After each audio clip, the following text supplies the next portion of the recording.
샬롬 샬롬 샬롬 샬롬 샬롬. 하나님 사랑합니다. 여러분 주 안에서 사랑합니다. 오늘 사순절 세 번째 날 말씀이 마태복음 18장 1절에서 4절입니다. 이따 기도할 때 우리 한 번 더 합독하고 그리고 기도하도록 합니다. 오늘은 선택과 결단 여호수아 24장 1절에서 18절까지 우리 함께 합독했습니다. 우리 일상생활에서 항상 선택의 기로에 놓일 때가 많죠. 뭐든지 선택해야 돼요. 그 얘기죠. 점심 먹으러 중국집 가면 항상 짜장면과 짬뽕을 놓고 헤맨다라는 그런 얘기가 있는 것처럼 언제나 결혼할 때도 마찬가지고, 그죠? 우리가 또 대학에 들어갈 때 점수 때문에 할 수 없이 들어가는 경우도 많지만 그래도 나는 어떤 학과를 갈 거야, 이런 선택을 하게 되죠. 사는 것도 어느 동네에서 살 것인지, 집을 살 때도 어떤 동에 어떤 집을 살 것인지 항상 우리가 선택을 합니다. 일생에 내가 가야 할 길을 선택하고 갈 때도 어려서부터이기도 하지만 항상 나는 무엇을 하고 어떻게 살 것인가를 생각하게 되고, 그것도 또한 결단이 필요하죠. 선택과 결단은 이렇게 동전의 양면과 같다. 왜냐하면 선택을 위해서는 결단이 따라와야 하기 때문이죠. 선택은 대단히 신중해야 한다는 사실을 우리가 깨닫습니다. 자칫 그 한순간에 잘못된 선택이 평생을 좌우한다, 이런 얘기도 있습니다. 성경에서도 잘못 선택으로 인해 낭패를 당하는 경우들을 종종 많이 우리들이 보게 됩니다. 아브라함은 조카 롯을 데리고 가나안 땅으로 들어가죠. 얼마간의 시간이 지난 후에 아브라함의 목자들과 롯의 목자들 사이에 싸움이 생겨요. 자꾸 아래서 양을 먹이고 하다 보니 아마 그럴 것 같아요.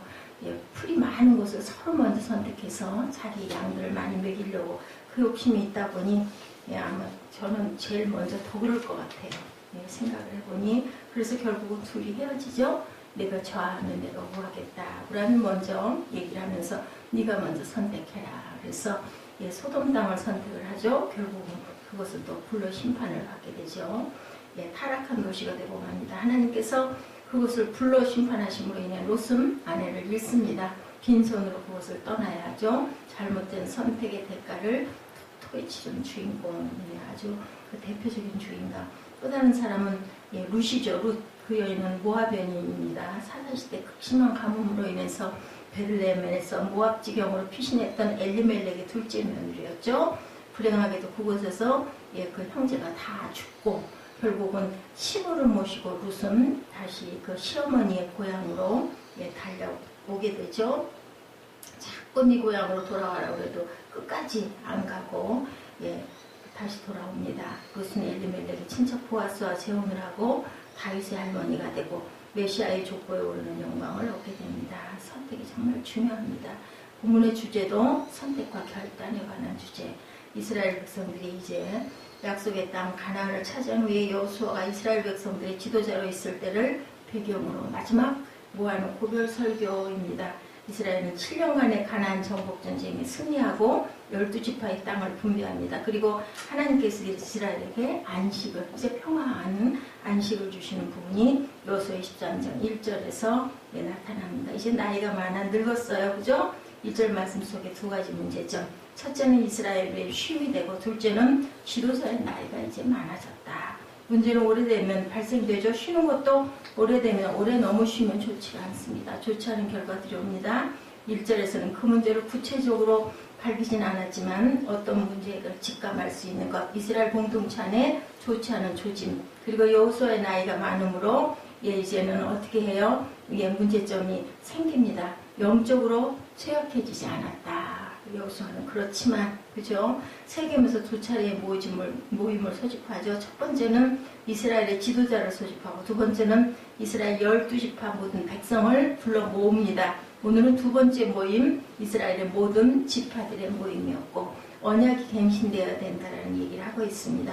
23장과 24장은 여호수아가 백성들에게 한 마지막 고별 설교다. 오늘 여호수아 마지막 장이죠. 그런데 그 내용이 단순히 교훈하기 위한 설교가 아니라 일종의 언약 갱신을 의미하고 있죠. 갱신이라는 건 뭐예요? 새롭게 바꾸는 거죠. 연한이 차면 우리 면허도 그죠? 그 연도가 되고 나면 다시 또다시 면허증을 교부하는 그러한 것이 바로 갱신입니다. 갱신 기간 경과로 인해서는 범칙금과 검사를 다시 받아야 되는 일이 있죠. 그 언약이 첫 번째로 일어난 게 시내산 언약. 예, 그 뭐예요? 돌판에 10계명 받아갖고 내려오는 사건이죠. 그 언약은 은혜의 언약이 아니라 행위의 언약이었다. 행위의 언약은 그렇기 때문에 갱신의 필요가 있다라는 거죠. 모세시대 이스라엘 백성들이 세상을 떠나면 다음 세대 사람들이 언약을 갱신해야 된다. 그렇다면 언약 갱신의 목적은 무엇인가? 계약의 내용을 다시 생각하게 하고 환기시키고 새롭게 하기 위해서 하나님의 백성으로서 그 법도대로 살고 하나님의 영광을 드러내기 위함인 그것이 갱신이었다. 여호수아서의 설교 내용 보면 다음과 같은 언약이 구조로 나타납니다. 개혁과 조약으로 전문의 24장 1절에 이스라엘의 하나님 야훼라는 문구를 설명하면 나는 너의 하나님이 되고 너희는 내 백성이 된다. 언약의 주인은 야훼 하나님이시죠. 그리고 언약의 대상은 이스라엘의 백성들. 그리고 역사적 진술이 2절부터 13절까지 나타나 있습니다. 갈대아 우르에서 우상 숭배하던 아브라함을 불러내시고 가나안에 정착하는 구두를 번성하게 하기 위해서 애굽으로 내려보내시죠. 애굽 종살이 하던 것, 모세를 통하여 출애굽의 역사를 이루신 것, 광야 40년 동안 보호하신 것, 그리고 가나안 정복 전쟁에서 승리를 주신 것에 대해서 기록되어 있습니다. 지금까지 언약의 주인으로는 이스라엘 백성들에게 베푸신 은혜를 나타냈다. 역사적 진술이죠. 그 다음에는 규정사항이 14절에서 24절까지 나타나 있죠. 24장이 끝 부분이 33절까지 나타나 있는데 오늘은 14절에서 18절까지 우리 함께 합독을 했죠. 하나님의 백성으로 지켜야 할 도리를 규정하고 있습니다. 본문에서 여호수아는 이스라엘 백성들을 하나님의 백성으로 가나안 땅에 우상을 섬기지 말고 온전하고 진실함으로 너희들이 살아라 라고 얘기하죠. 그리고 25절에서 28절까지는 협정사항이 나타나 있습니다. 세겜에 큰 돌을 세워서 언약갱신의 증표를 삼죠. 이스라엘은 이제 그 돌을 볼 때마다 언약 백성으로서의 본분을 다할 것을 다짐하고 가끔 보면서 그러겠죠. 이것이 바로 언약했던 그 돌이었다. 우리 주변에도 많은 기념탑들이 있죠. 4.19 기념탑, 3.1운동 또 기념탑, 건설희생자 기념탑, 또 광화문에 가면은 세종대왕이 다 그렇게 앉아 계신 그 모습을 항상 보게 됩니다. 그리고 여호수아의 설교와 기념비는 다시금 우상숭배에 젖어들고 영적으로 나태해져가는 이스라엘에 대한 언약의 갱신이었다. 자, 언약갱신을 통해서 하나님께서는 이스라엘에게 요구하시는 게 있습니다. 누구를 섬길 것인가에 대한 확실한 태도를 요구하고 계신다.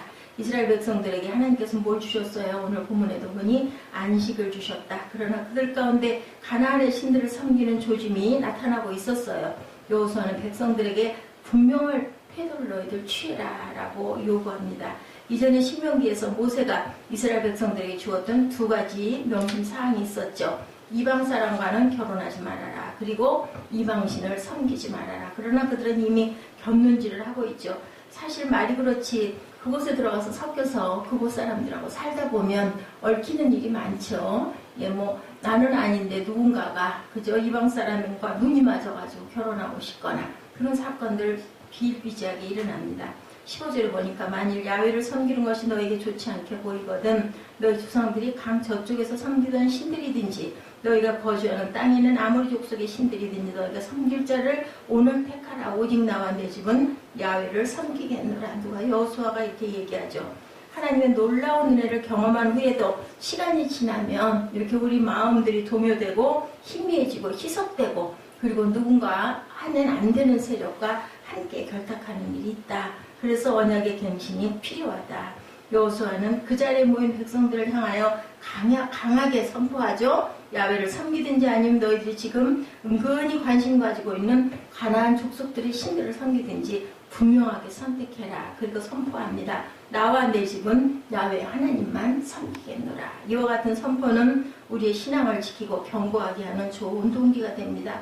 확신 있는 믿음과 용기 있는 결단이 없으면 할 수 없죠. 어떻게 섬길 것인가에 대한 답변을 요구합니다. 14절에 그러므로 이제는 야훼를 경외하며 온전함과 진실함으로 그를 섬기라. 너희의 조상들이 강 저쪽과 애굽에서 섬기던 신들을 치워버리고 야훼만 섬기라.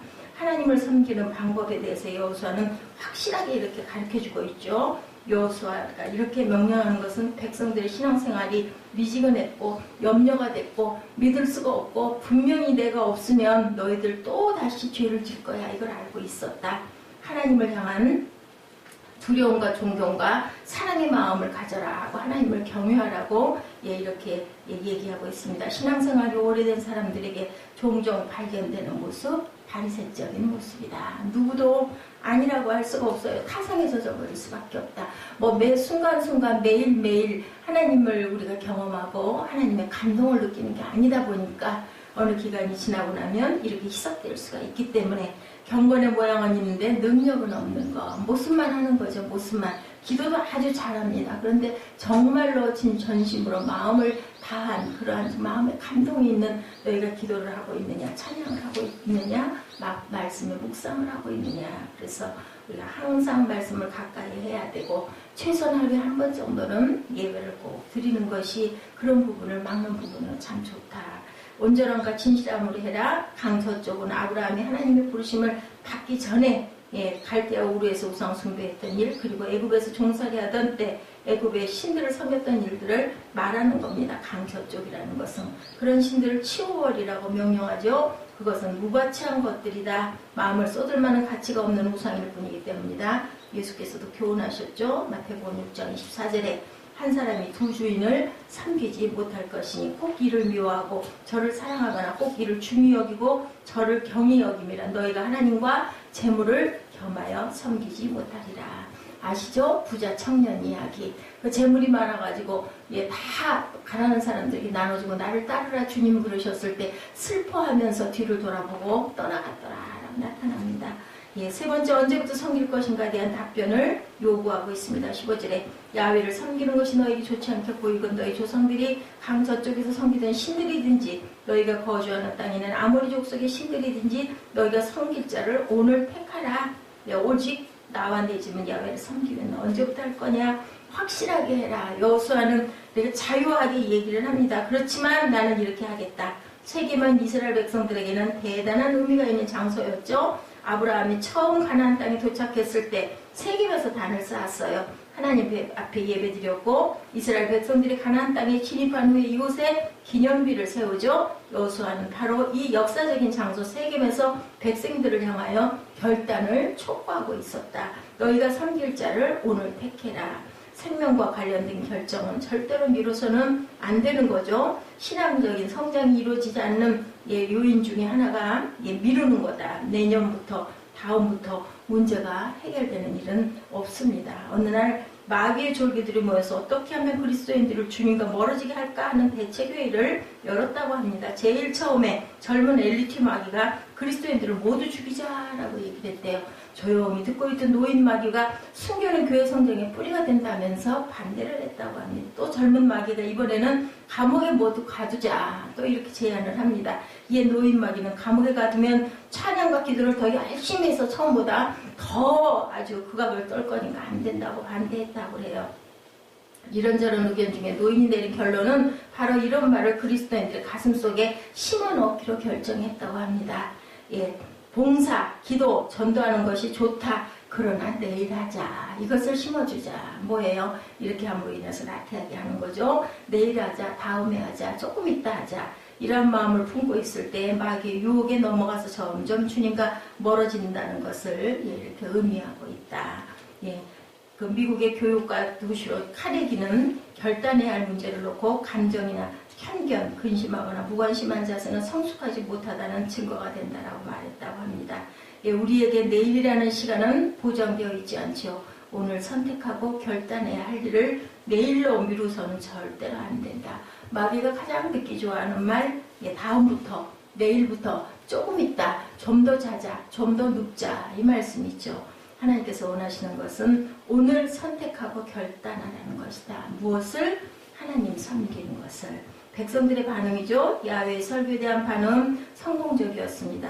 여호수아의 설교에 대한 반응은 백성들은 일제히 소리 지르죠. 우리가 결단코 야훼를 버리고 다른 신들을 섬기기를 하지 아니하오리다. 16절이죠. 그들은 감정적으로 반응하지 않았고 여호수아의 설교를 듣고 깨닫고 결단하게 됐습니다. 결단의 동기를 분명하게 밝히죠. 출애굽의 사건이 나타납니다. 17절에 이는 우리 하나님 야훼께서 친히 우리와 우리 조상들을 인도하여 애굽 땅 종되었던 집에서 올라오게 하시고 우리 목전에서 큰 이적을 행하시고 우리를 보호하셨다. 우리가 행한 모든 길과 우리가 지난 모든 백성들 중에서 우리를 보호하셨으며 약속의 땅을 주셨다. 야훼께서 또 모든 백성들과 이 땅에 거주하던 아모리 족속을 우리 앞에서 쫓아내셨다라고 이렇게 고백하죠. 5번째 신앙 고백입니다. 그러므로 우리도 야훼를 섬기리니 그는 우리 하나님이시니이다. 이렇게 고백하죠. 이것은 그들의 조상과 그들이 직접 경험했던 사실들이었습니다. 편안한 현실의 삶을 오래 지속되면 그들이 영적으로 해이해질 수가 있다. 저와 여러분도 마찬가지죠. 여호수아의 설교를 들으면서 하나님의 은혜를 다시금 깨닫게 되고 정신을 그들이 차리게 되었다는 겁니다. 오늘날 성도가 매 주일마다 모여 예배드리고 말씀 듣는 것도 일종의 언약의 갱신이라고 할 수 있습니다. 정신없이 시달리다 보면 방향을 잃고 그저 일주일 동안 주님을 기억하지 못하고 하나님이 기뻐하시지 않는 일을 할 때가 너무나 많고 마음도 또한 내려앉고 흔들릴 때가 있는데 주일날도 나와서 한번 경건의 예배를 드리고 다시 몸과 마음을 추스르는 그러한 계기가 되기도 하죠. 우리가 날마다 결단해야 하는 이유에 대해서 어떤 목사님이 말씀합니다. 첫 번째, 신앙생활에서 늘 힘을 얻어야 하기 때문에 현재 신앙의 부족함을 느끼기 때문에 하나님은 무궁한 새 힘의 원천이심으로 이렇게 결단했다고 그래요. 우리가 항상 이런 결단의 마음을 가져야 된다. 오직 야훼 하나님만이 하나님 되심을 고백합니다. 나와 내 집은 오직 하나님만을 섬기겠노라고 선포하는 것. 이것이 우리에게 가장 믿음의 중심이고 결단의 그런 지름길이라는 것을 기억하시는 저와 여러분 되시기 바랍니다. 오늘 사순절 말씀 마태복음 18장 1절에서 4절까지 함께 합동하시고 기도하는 시간 갖도록 합니다.